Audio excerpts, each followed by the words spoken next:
नागपुरात 12वीच्या उच्च माध्यमिक प्रमाणपत्र परीक्षेतील प्रश्नपत्रिका गळती प्रकरण अधिक गंभीर बनले असून पोलिसांनी आणखी एका शिक्षकास अटक केली आहे। रसायनशास्त्र, भौतिकशास्त्र आणि गणित या 3 विषयांच्या प्रश्नपत्रिका गळती प्रकरणात आतापर्यंत 7 जणांना अटक करण्यात आली आहे। 16 फेब्रुवारी रोजी रसायनशास्त्र आणि 18 फेब्रुवारी रोजी भौतिकशास्त्र विषयाची प्रश्नपत्रिका बाहेर गेल्याप्रकरणी गुन्हा दाखल झाला होता। तपासादरम्यान आरोपींनी आपल्या भ्रमणध्वनीतील माहिती नष्ट केली होती, मात्र पोलिसांनी ती संगणकीय पद्धतीने पुन्हा प्राप्त केली। तपासात 21 फेब्रुवारी रोजी गणित विषयाची प्रश्नपत्रिकाही प्रसारित झाल्याचे पुरावे आढळले।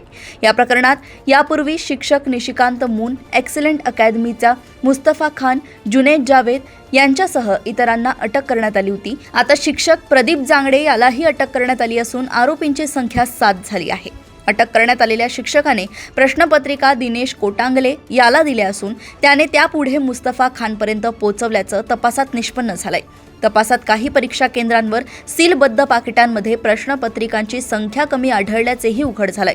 25 ऐवजी 24 प्रश्नपत्रिका मिळाल्याच्या तक्रारी नोंदवण्यात आल्या आहेत। मात्र या संपूर्ण टोळीचा मुख्य सूत्रधार अद्याप फरार असून त्याच्या शोधासाठी विशेष तपास पथक तयार करण्यात आलंय। या प्रकरणामुळे 12वी परीक्षेच्या पारदर्शकतेवर गंभीर प्रश्न निर्माण झाले आहेत।